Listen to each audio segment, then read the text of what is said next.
Hi, I'm Jake, and I love Magic the Gathering. The game's been around for over 3 decades, and I attribute the majority of that success to the fact that Magic has formats. It's got different ways to play the game that appeal to different kinds of people. Now, there's a handful of formats that are made by Wizards of the Coast and are sanctioned for competitive play. But there's many more that are made by us, the community. See, these formats are generated by people that really like playing the game and like to try different ways of using the same game pieces. So whether you're an existing player who's looking for something new to try out, or someone who's brand new and wants to see all the different ways that you can experience Magic, pull up a chair, have a seat at the table, and whether you're a button mash hack and slash controller bash or a meeple moving mastermind of maps, mats, and minis, if you ruffle at the awful riffle shuffle scuffle, or if you're a click clack pick attack number ball luck sack, we're all here for the same reason. I'm Jake. Let's talk games.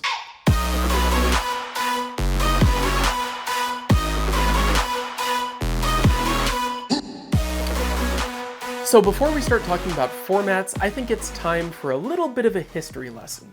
See, when Magic first launched in 1993, everybody was using the same pool of cards.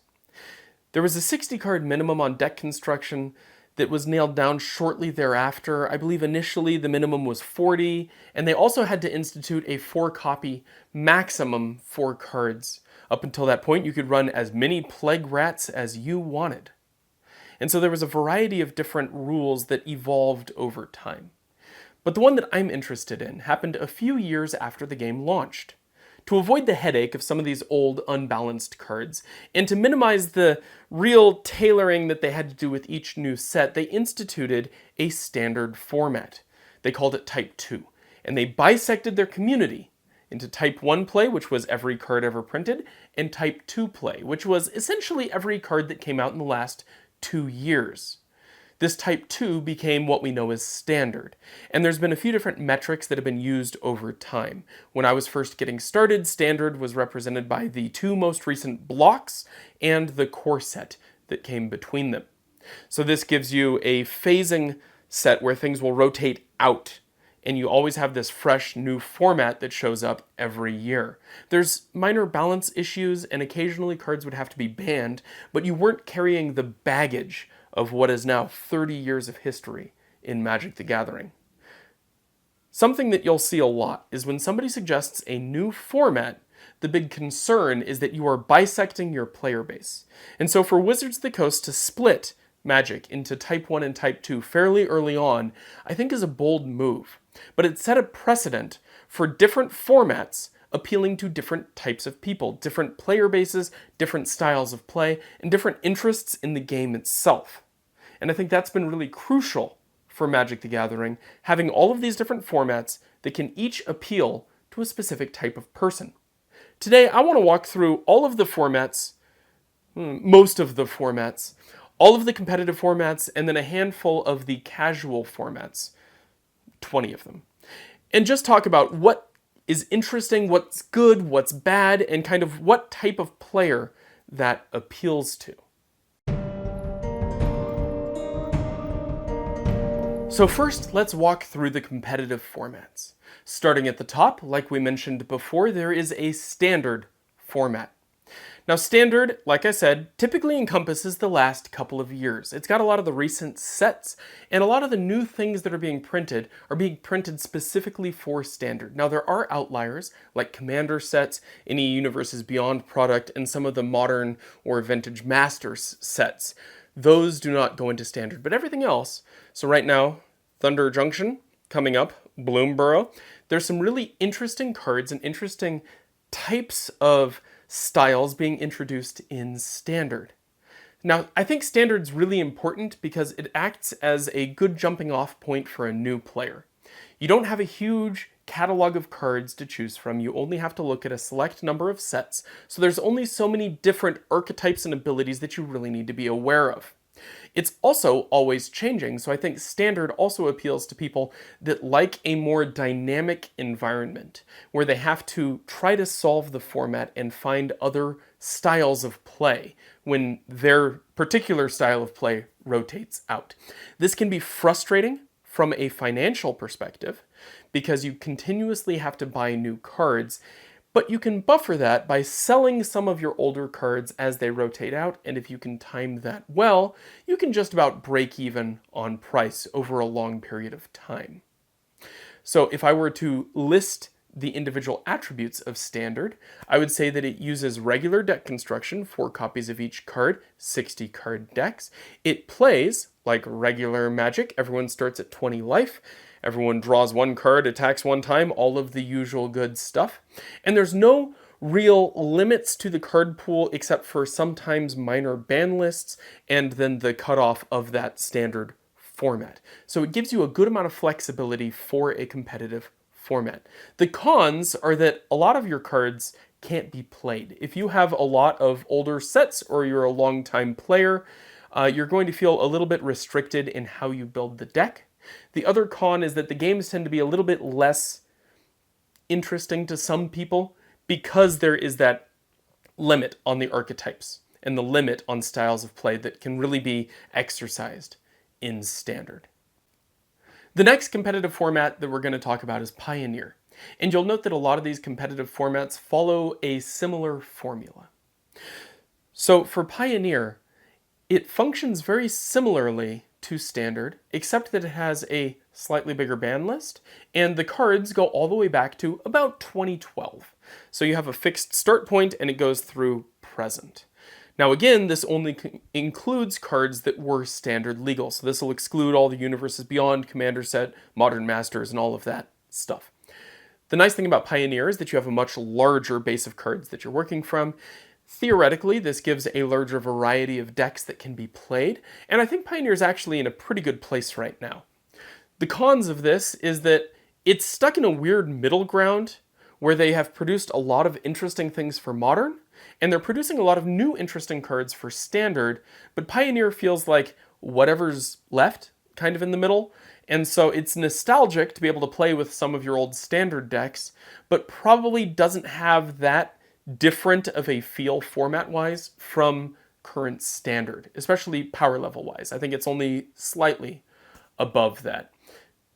Pioneer's still super fun to play, and I think it does strike that balance of not rotating decks too often because you have that fixed start point, so you can continue to use the same archetypes while still not feeling quite as ramped up as Modern is right now. So going to the third format on the competitive list, that's Modern. And it's essentially the same thing with all cards printed since about 2002, with a couple of exceptions. The Lord of the Rings cards are legal in Modern, so some of the Universes Beyond product snuck in there, and there's been a few sets made specifically for Modern, in Modern Horizons and Modern Masters. And so you have these sets, I guess Modern Masters is all reprints, but point stands, there are sets that are made specifically to enhance the power level of Modern. And so there is a significant jump in power level between Pioneer and Modern. Something else that I don't know if it's a positive or a negative, and it varies depending on what's on it, is the ban list in Modern heavily shapes the format. So just because you had a deck that you really liked playing at some point in the past doesn't necessarily mean that that deck is even legal in Modern. I really liked Elves. That was my bread and butter. Again, that's my favorite creature type. It's my favorite playstyle. I like playing with my Elf deck, and the Elf deck that you play in Modern is gimped pretty heavily. There's a lot of cards that you would play that are on the ban list. So you just can't use them. But I think Modern's really nice for long-time players and players that are looking for a more powerful style of Magic without going all the way to Legacy. Closing out our walk back in time, we have Legacy and Vintage. These essentially are our Type 1 and Type 1 with extra steps that we talked about at the very beginning of the video. Vintage is every card ever printed with a small number of exceptions that are banned and a larger number of exceptions that are restricted, so you can only run 1 copy of those. And then Legacy has no restricted list, but has a fairly extensive banned list. And so those formats feel very different.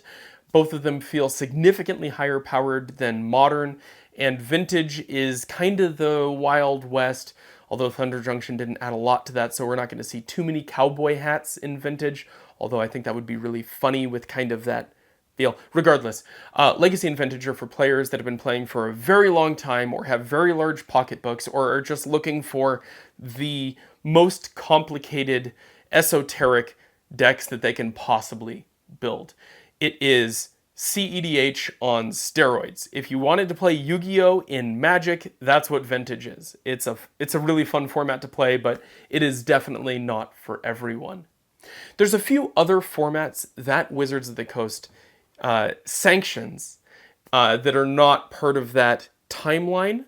They have other restrictions placed on them. Some of these are Magic Online formats or Magic Arena formats, and that is Pauper, Commander, Historic, Brawl, Explorer, and all of them have slightly different cutoffs for when you're allowed to use certain cards. Pauper is only commons.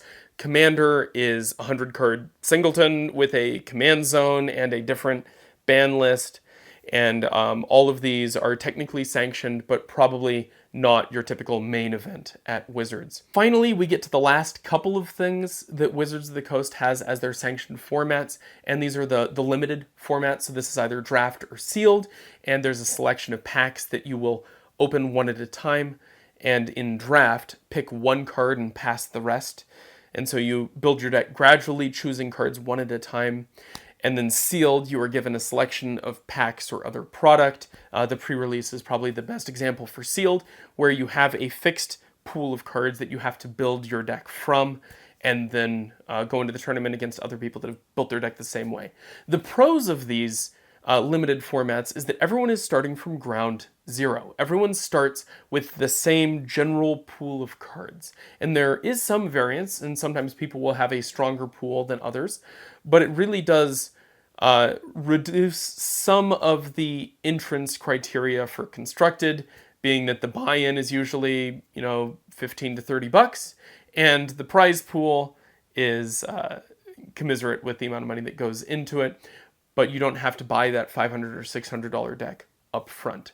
And so that's really nice. The cons are that you have a little bit less say in what you are playing because you are dependent on that specific card pool. So if there's something specific you want to do, it's not a guarantee in a limited format like that. So the people that it's for, I really recommend this for kind of medium experienced players or extremely experienced players. If you don't have a huge catalog of cards to choose from, this is a good way to get a few interesting pieces and maybe try out a new archetype that you don't normally get to experience. And it's also a good way to dip your toe into competitive Magic without jumping into the deep end of what is competitive standard. Although I guess that does vary from store to store.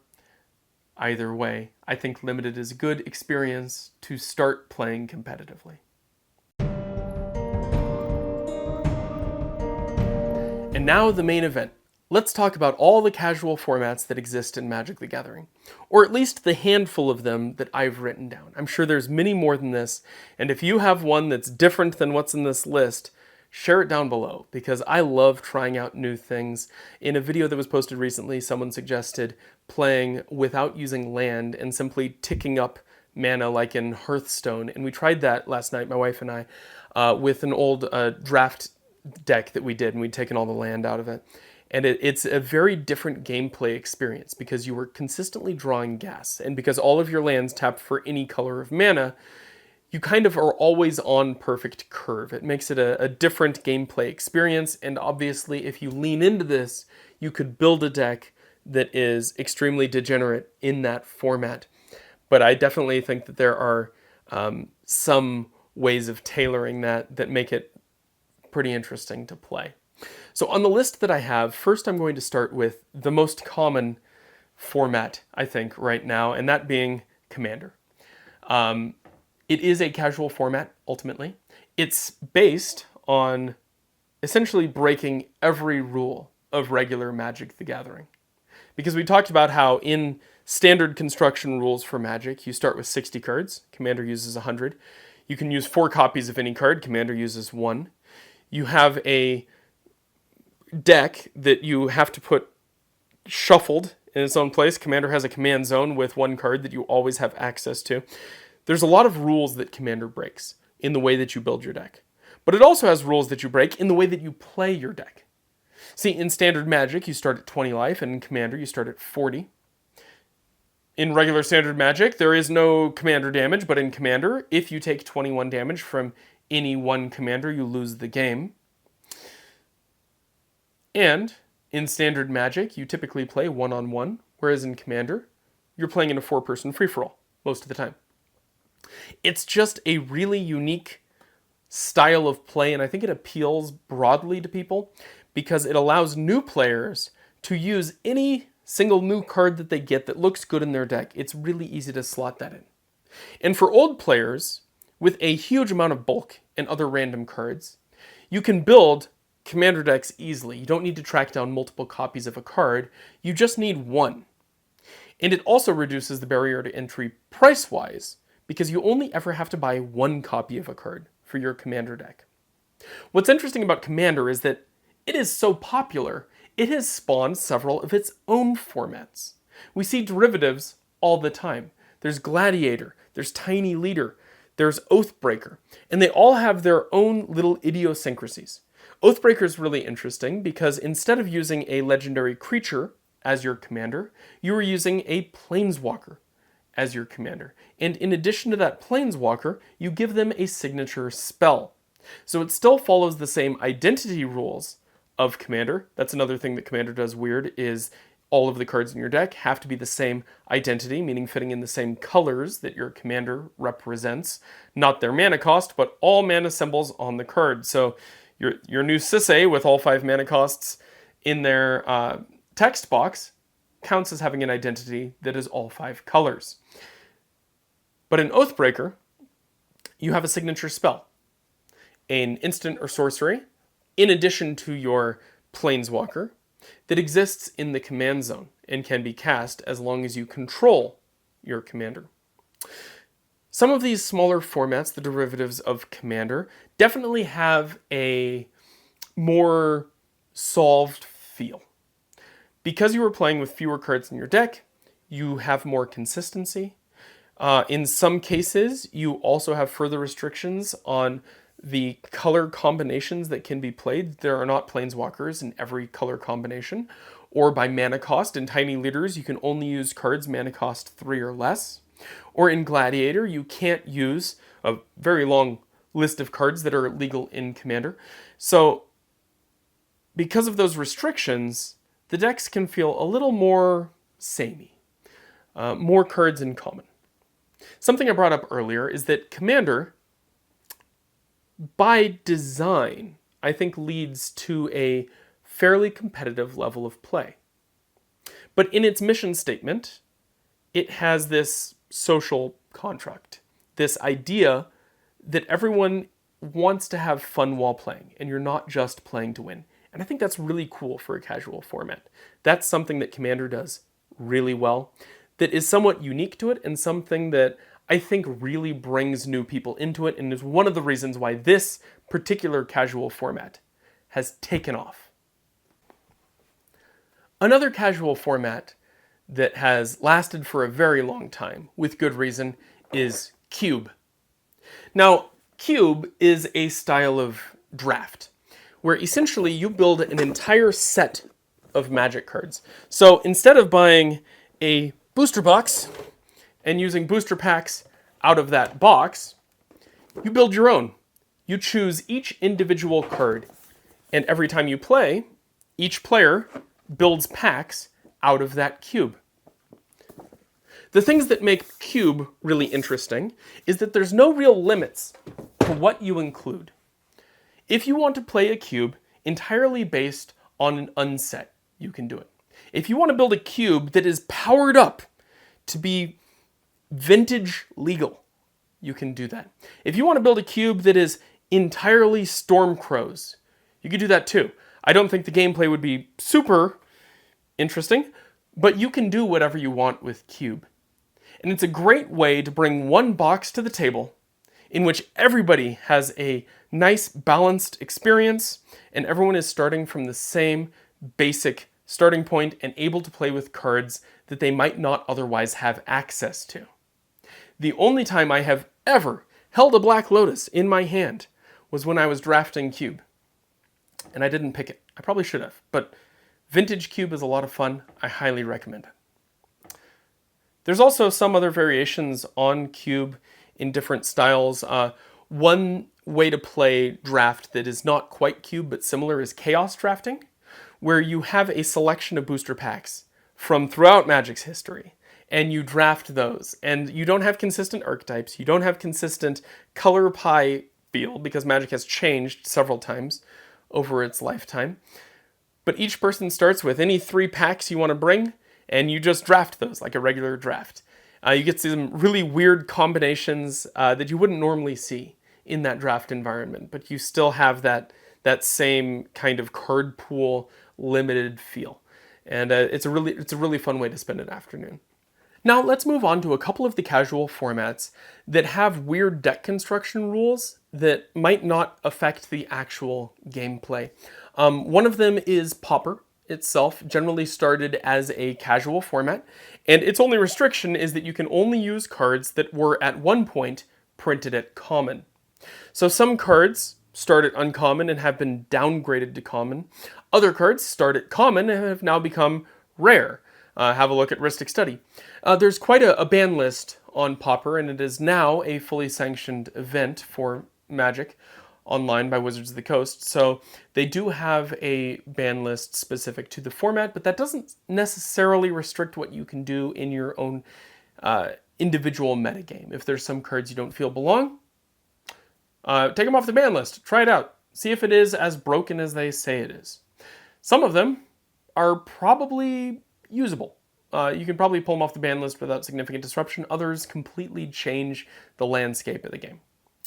On top of Pauper, there is another couple of deck building formats I haven't actually seen in person, but I've definitely seen them multiple times on articles, so I'm assuming somebody's playing them. One of them is Prismatic, where everyone plays a 5-color deck, and you have a long list of restrictions on how many of each color card you can have in your deck, and everyone's shuffling these like 250 card monstrosities. Then there are like creature type wars, where each person chooses an individual creature type and builds a deck around it. And that always felt kind of nebulous to me, because you can't specify you need this number of creatures to be that creature type deck. Because a lot of the creature types, like squirrels, rely on mostly humans, as it turns out, to put squirrel tokens into play. So building a squirrel-based deck can be tricky. And you don't actually have that many squirrels in the deck, even though you generate a ton of squirrels as your main function within the deck. Other creature types like human don't really feel that cohesive. It just kind of feels like you're running a regular legacy deck. Your mileage may vary, but I really like playing elves, so I've played in a few of these tournaments, and it can be a lot of fun to have everyone be running that same creature heavy aggro Typal based deck. And finally, for deck construction, one of them that always was interesting to me is a build your own standard. And it used to be really easy. You would say you pick 2 blocks and a core set and build your deck from that.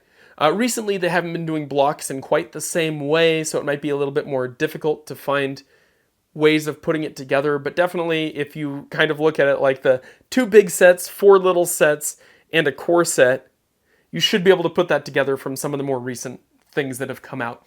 You know, if you're calling Aftermath a small set, or if you're looking at a block being, you know, March of the Machines and the kind of Phyrexian Saga or War of the Spark, and you can make your own combinations of things to build out a standard format.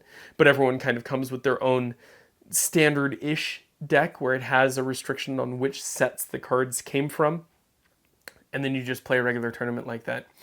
It can be fun. I haven't tried it myself. Again, this is one of those things that I think is an interesting thought experiment and maybe not as fun on the table, but it's definitely one of those formats that I think really strikes things in the brain of deck builders and brewers in a really appealing way.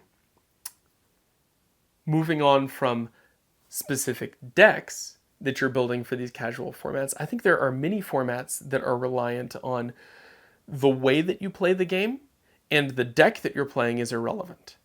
So these are really fun for somebody who typically plays Commander, because you can use your Commander deck in this other casual format. Or if everyone's playing 60 card decks, you can use your 60 card deck in those other formats.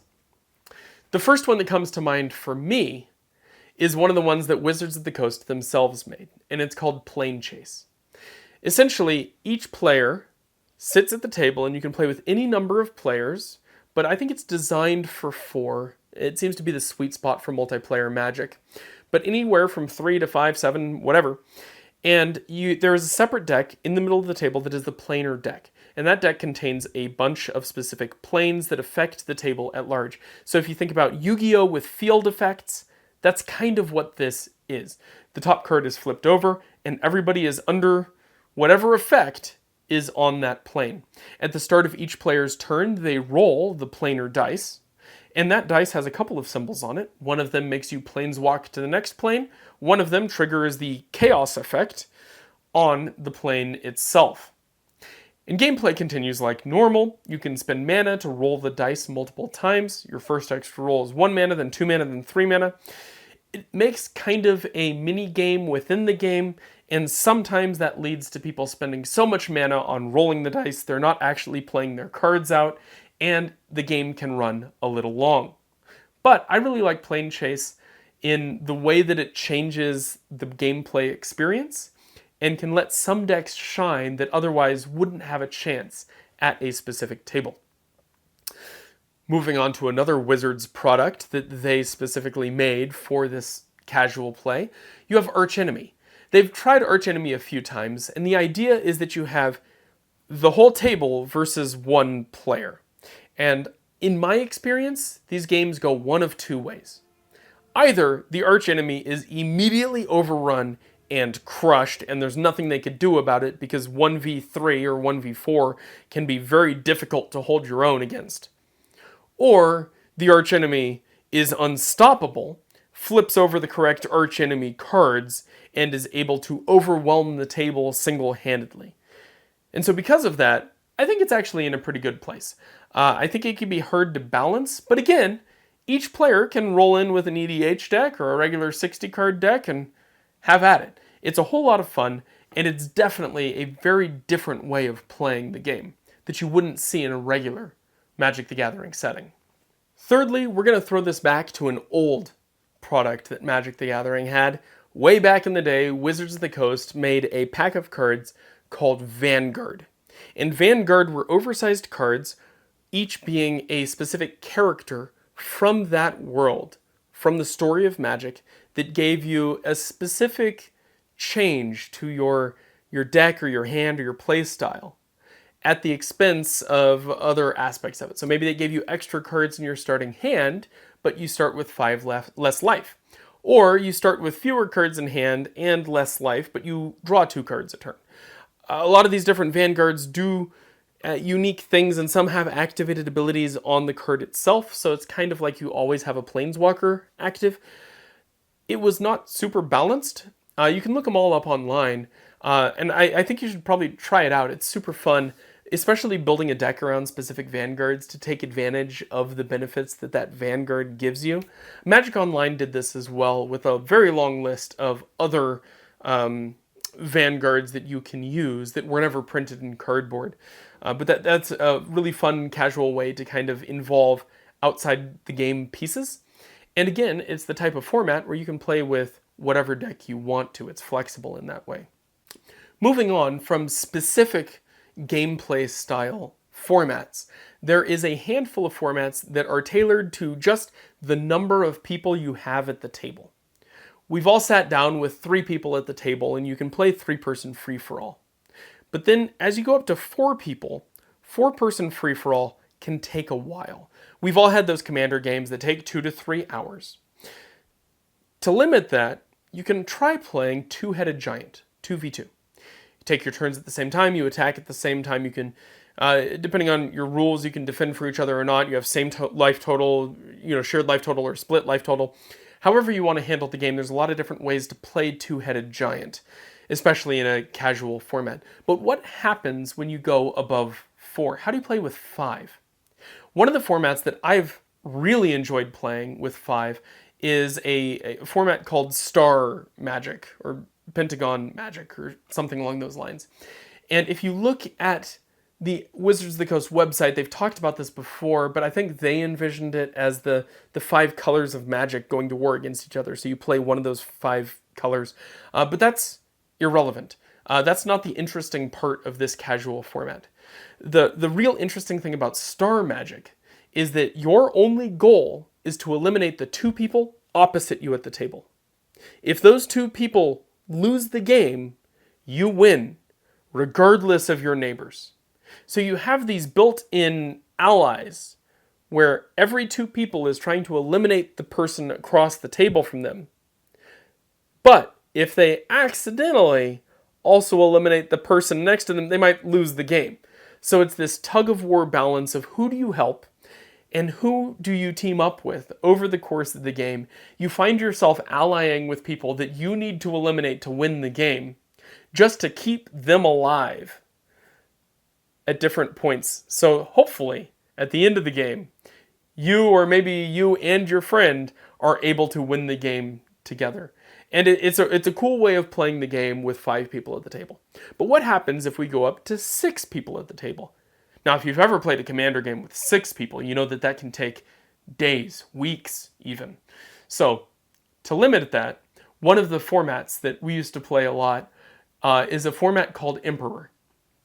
And the way Emperor works is you play 3v3.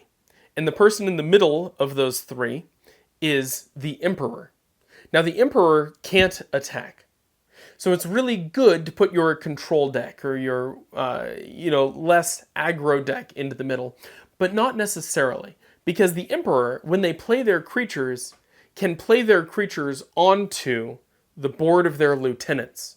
So if you have a right lieutenant and a left lieutenant, you can use them to handle your creatures and join those creatures with their own to make an aggro force to break through that side of the table. And each lieutenant can only attack the lieutenant across the board from them. And so until that lieutenant is eliminated, they have to only attack that one player. Once that lieutenant is gone, they can attack through to the Emperor, and same thing on the other side of the table. So eventually, even as Emperor, you do have to face combat. But it's an interesting way to play, and in some cases, you can force all of your pressure down one side, one lane, eliminate the Emperor while their other lieutenant is still alive, and the game is still over. First Emperor down, game over, that team loses. It's a fun way to play with 6. It is surprisingly fast, because in a lot of cases you kind of have 2 players worth of creatures on one individual board. But it's a really fun way to play, and again, it's the type of format that doesn't specify what deck you're using. So if everyone's using Commander decks, you can do that too. Going from 6 to 7, you are probably better off just splitting into 2 tables of 4 and 3. Even at 6, splitting into 2 tables of 3 is sometimes the right way to go. But there are formats that allow you to try out different things, and at 7, there's nothing stopping you from doing the same Star Magic that we did with 5. You have a bit of a weird buffer of 2 people that you are completely indifferent to whether they win or lose, but you still have allies on either side of you, and you're still trying to eliminate the 2 people opposite you. And I imagine it can still be a lot of fun. Going any larger than that, and you start to get into what Wizards of the Coast has called the Grand Melee. Now in the Grand Melee, whoever is first player is taking their turn normally, and you have a range of influence of 1. So you can interact with your player to the left or the right, but that's it. In addition to this, while you are taking your turn, 4 players to your right, that player is taking their turn as well. So if you were sitting at a table of 8 people in a circle, your active player will be moving around the table like this. And you should have some general handshake agreement that turns pass at about the same time. So you shouldn't have them catching up to each other. If at some point the table gets small enough to where the turns get eliminated, that's fine too. And you'll reduce the number of people you have taking their turn at the same time. But it's a good way to handle a large number of players. And I know at some of these events, they've had grand melees with 50 people in them at once. And it is pure chaos, but it can be really fun. Other casual formats that people have played in the past are things like Horde Magic, where you have a separate deck that everyone is playing against together. There's been a couple of things like that Wizards of the Coast has produced on their own. Theros had I think it was Born of the Gods was the set that they did this, where there was a Titan deck, and everyone was kind of playing against the Titans, and there were these cards that you would flip over. Horde Magic is kind of the same type of thing, except you custom build your deck. And so you'll have a zombie horde, and it's a stack of zombies that you flip off the top, and everyone's trying to eliminate them together. And finally, that brings me to the last casual format that I really like playing, and that is the Battle Box. If you are the person that has the most cards in your playgroup, or the most decks built, grab a handful of them that play well against each other, put them in a box together, and just bring them with you when you go to game night. It gives you something you can give to a new player to try out. It allows other people to experience archetypes that they might not have built. I like bringing the 4 Warhammer Commander decks with me because they are weird. It's a unique IP. I don't plan on shuffling those cards into anything else, and they all play reasonably well against each other. It can be a lot of fun to lend those out to people. And the way that they interact is kind of cool because there is some overlap in their abilities. But having that battle box on hand is great for new players, and it's great for existing players that want to try new things.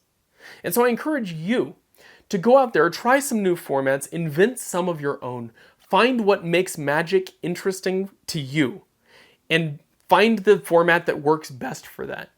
And maybe you are one of the 3 people in the world that actually enjoys the Prismatic format. I encourage you to give it a shot. I'm not going to myself because it looks terrible, but someone has to like it, right? Right? I don't know. Let me know what you find out. Let me know what deck works for you. And I'm going to keep exploring myself, finding new ways to play, new decks to build, and new formats to explore. It's been really nice talking to you.